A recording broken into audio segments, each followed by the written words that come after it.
Hey guys, welcome to the first episode of Join It. Now, what I plan to do with this series is break down the beginner all the way to the advanced level of joinery.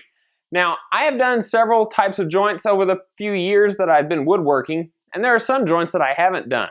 So you're going to see some tips and tricks on how I set up specific joints that I know how to do and somehow set up the joints I don't know how to do.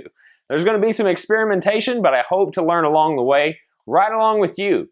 And the cool part is, if you have a tip or trick of a joint that I am doing that you want to share with me in the comments or Facebook or wherever I post this, that you see it, you can share it with me as well as everyone else to help learn your method. So guys, let's get started on the half lap joint.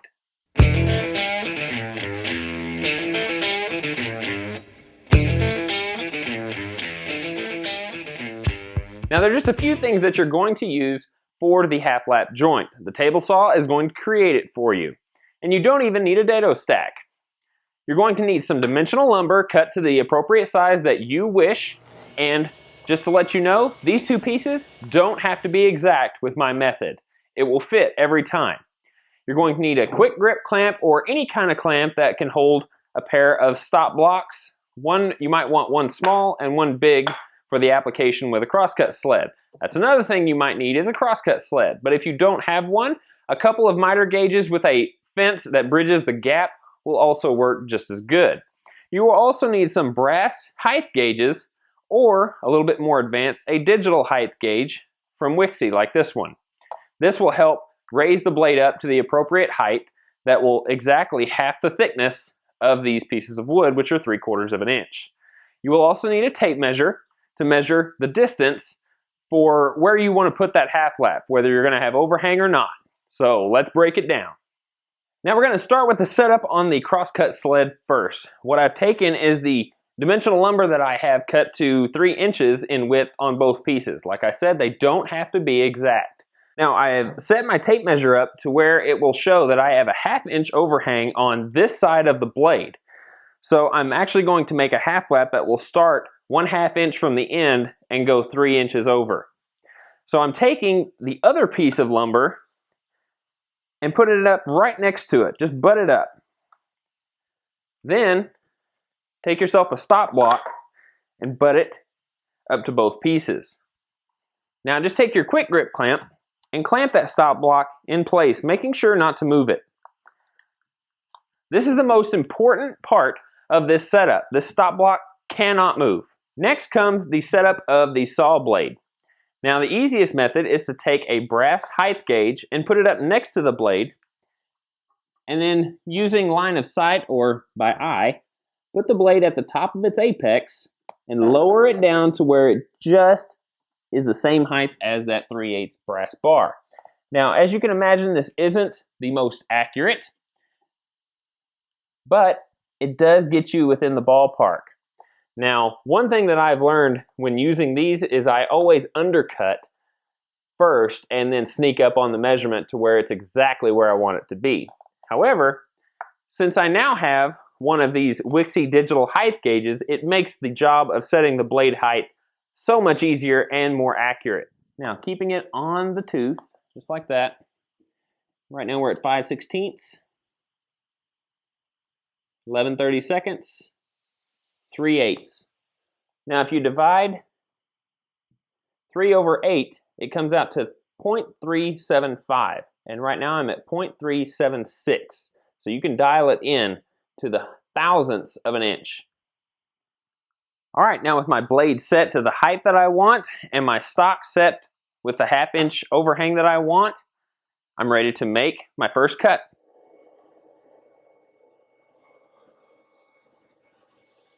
Now with the saw powered down, I'm going to show you the next important step. We're going to take the 3-inch spacer, which is the adjoining piece, out, and then slide the piece of stock over into the stop block. Now that did move it over 3 inches. However, it pushed my mark to this side of the blade. I want it on this side of the blade so I don't overcut the joint. So that's where this 1/8 inch brass height gauge will act as a spacer to help push the line over where I want it. Now I'm in the right place to make my next cut. Now, as you can see, I have two kerf lines. The rest of the material in the middle needs to be hogged out. And you can do that with your single blade that you have already, or you can use a dado stack. Either way, works just fine.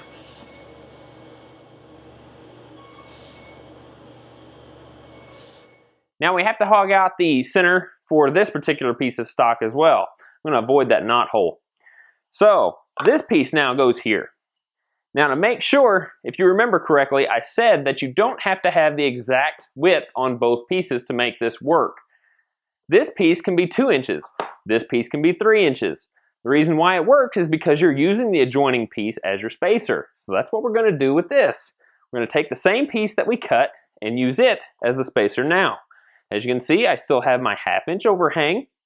And when I take this out, push it over, and then use the spacer here, it's going to create an exact replica of this particular piece of stock, just like we did with this one.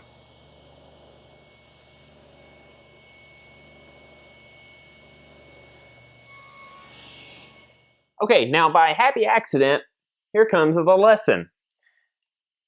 I forgot to put my 1/8 inch spacer in before I made my first kerf cut, and I dug into the piece of wood just the tiniest little bit. Here you can see that if I had gone through, I would have overcut by 1/8 of an inch. That just would not have worked and my joint would have been ruined. Now with these cut, here comes the moment of truth.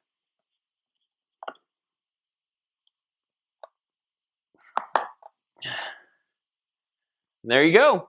All right, now I'm going to show you an instance where a joint like this would actually come in quite handy. Sterling Davis actually did a project here recently that had a shelf that was basically saddle cut around the backboard that's actually going to be screwed against the wall. And then the shelf, like I said, just saddled around that backboard and was screwed in from the back. I'm going to show you how you can utilize this technique to make that process very quick. Now, imagine that this is the backboard that's going to be attached to the wall, and the screws are going to go through it into the shelf, this being my shelf. I'm going to use this as my spacer to help set up my measurement. So I'm going to figure out kind of where this is just to get it in the center. Then I'm going to put that edge right where my kerf line is on the back side of my crosscut sled.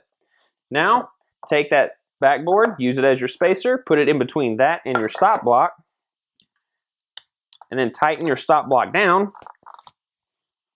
Now, you can make your first cut with your board like this, and you're going to create the saddle here. Take out the spacer, grab your 1/8 inch spacer, move it over, make your next cut, and hog out the rest.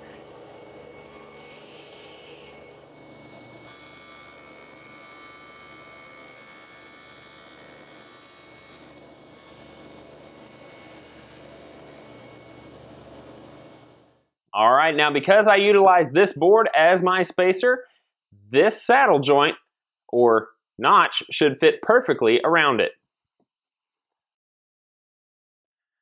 All right, so as you guys can see, there is a multitude of ways to get a nice half-lap joint or even a notch out. Just as long as you use the piece that you are adjoining as your spacer, no matter what the width, it will fit perfectly every time. The only thing that you have to watch out for is how high to set your blade. You can cheat a little bit by taking some calipers, like I've got right here, measuring in decimals how thick that piece of wood is, then using the digital height gauge, set it to exactly half, and you're good to go. Well, I hope you guys enjoyed the very first episode of my Join It series. Now, like I said, I'm going to take it from basic all the way up to advanced. Even joints that I've never tried before, I'm going to see if I can actually do them. Whether it be hand cut or machine cut, I'm going to try them all so I can better broaden my joinery horizons. So guys, don't forget, check out my website at RHWoodshop.com, as well as my second blog channel, which is a behind-the-scenes look at everything that goes on around the shop. Also, my social media, such as Instagram, where I'm very active, will also give you a behind-the-scenes look. And don't forget to follow and subscribe to both of those. So, don't forget to leave me comments if there is a better way that you have done this joint to where it can make it that much faster, that much easier. I would greatly appreciate hearing those, and I'm sure everyone watching this will too. So thanks very much. I will talk to you next time whenever I apply that joint to a picture frame. Boom!